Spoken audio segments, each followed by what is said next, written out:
अभ्यास 118 speed 100 words per minute start.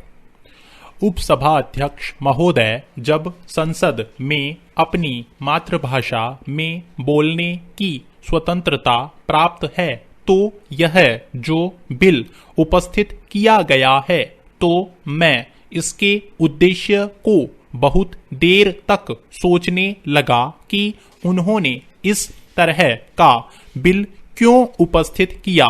Bill को पेश करने वाले को मैंने यहाँ पर देखा है कि उनको अपनी मातृभाषा से कितना प्रेम है। मैंने तो उनको ऐसा देखा जैसे कि श्री भूपेश गुप्त इंग्लैंड में पैदा हुए और वही उनकी मातृभाषा है और उसी में वे बोलते रहते हैं। जो स्वयं अपनी मातृभाषा से प्रेम नहीं करता उसे यहाँ मातृभाषा की तरफदारी करने का अधिकार क्या है, यह मेरी समझ में नहीं आता।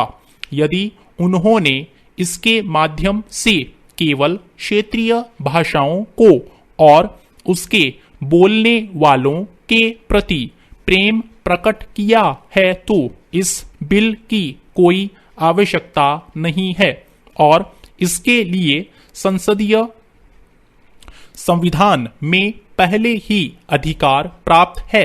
यह बात सही है कि यहाँ सभी अंग्रेजी और हिंदी के विद्वान ही आते हों, ऐसी बात नहीं है।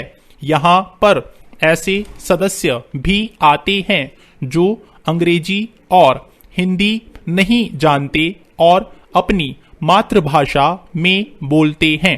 उन्हें मातृभाषा में बोलने का अधिकार होना चाहिए और वह है। इसलिए इस विधेयक की आवश्यकता क्या पड़ गई, यह मैं बहुत देर तक सोचता रहा। संसद में कार्य करने के लिए संस्कृत के सिवाय जो बोली जाने वाली भाषा नहीं है। संविधान की 8वीं सूची में निर्दिष्ट सभी भाषाओं के प्रयोग के लिए उपबंध किया गया है। 8वीं अनुसूची में उल्लिखित सभी भाषाओं के दर्जे में समानता की सुनिश्चितता कराना तथा संसद के कार्य को लोकप्रिय तथा लोकतांत्रिक दिशा प्रदान कराना आवश्यक है। ऐसा उन्होंने विधेयक के उद्देश्य तथा कारणों में बताया है। यदि उनका यह उद्देश्य है कि अंग्रेजी तथा हिंदी के समान और भाषाओं में भी कार्य हो तो यह बता देना चाहता हूँ कि अभी तो हिंदी को भी अंग्रेजी के साथ नहीं ला सके और उसका हमारे बजट पर कितना खर्चा पड़ा।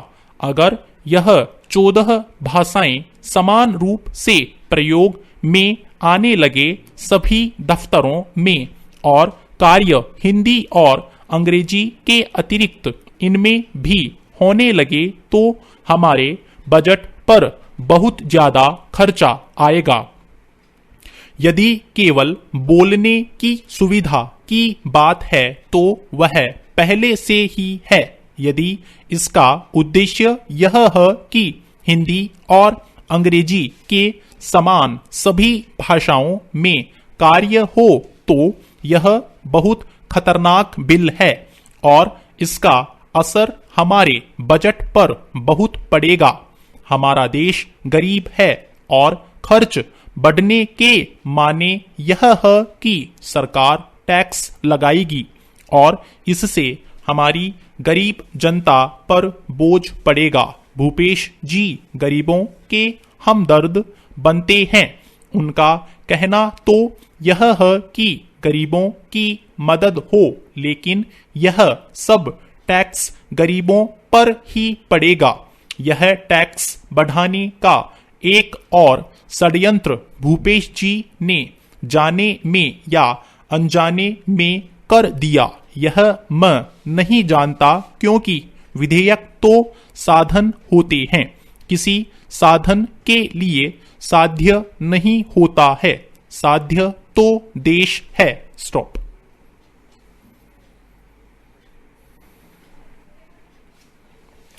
अभ्यास 120 speed 100 words per minute start. उपाध्यक्ष जी, यह विधेयक एक मासूम सा विधेयक है, इसलिए इसका स्वागत करते हुए इतना ही निवेदन करना चाहता हूं कि आज के दिन खेती में ऐसी दवाइयों की बहुत बड़ी आवश्यकता हो गई है और कोई दवाई गलत न दी जा सके, कोई उसमें गलत व्यापार न करे, उसके लिए उसका रजिस्ट्रेशन करना भी बहुत जरूरी है। लेकिन एक वक्त था जब खेती भगवान के भरोसे इंसान करता था और मुआवजे का एक तरीका था, किसान उसके ऊपर निर्भर रहता था। आज तो विज्ञान ने उसको एक तरह से इंडस्ट्री बना दिया और कहीं खेती में, कहीं दूसरी चीजों में इतना पैसा लगाना पड़ता है कि अगर एक फसल भी उसकी फेल हो जाए तो किसान को 2-3-4 साल के लिए मुश्किल हो जाती है। पैरा। महोदय, जब कीटाणुओं का हमला होता है तो दवाई छिड़कना बहुत जरूरी हो जाता है, क्योंकि सारे साल की मेहनत कीटाणु तबाह कर देते हैं। अभी हरियाणा की सरकार ने पिछले महीने में 4 विमानों की मांग की कि हमें दवाई छिड़कने के लिए विमान चाहिए। सरकार को विमान नहीं मिल पाया।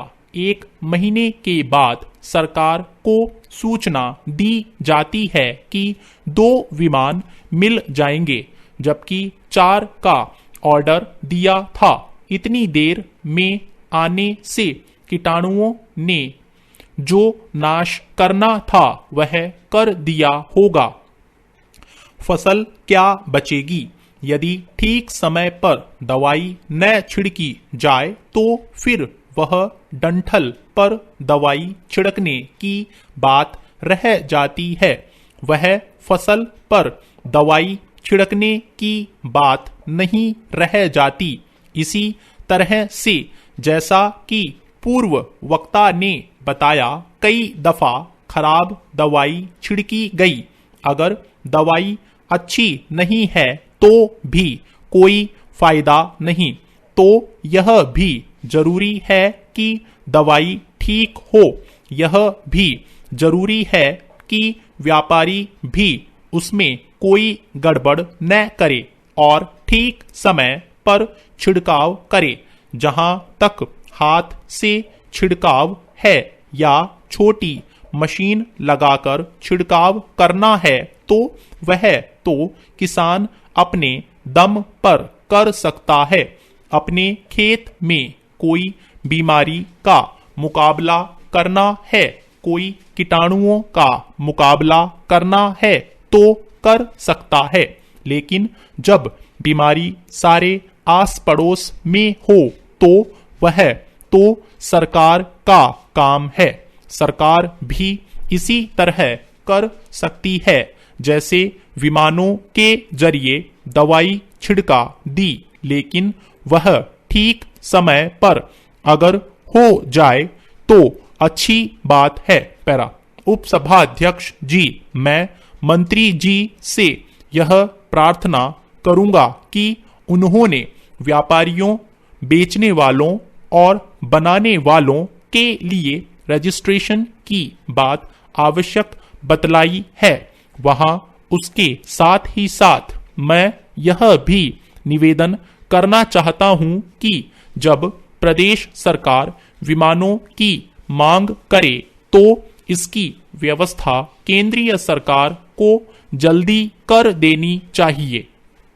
जहां इस चीज पर इतना ज्यादा खर्चा होता है, वहां पर आपको देश की अर्थव्यवस्था को बढ़ाने के लिए इतना खर्चा करना कोई ज्यादा नहीं होगा बल्कि कम ही मालूम होगा। अगर आप वक्त पर विमान नहीं देंगे तो फसल को नुकसान हो जाएगा जो इस खर्च से ज्यादा होगा। स्टॉप। Thank you. साथियों, इस चैनल को सब्सक्राइब करें और बेल आइकन को प्रेस करें ताकि लेटेस्ट वीडियो की जानकारी आपको मिलती रहे।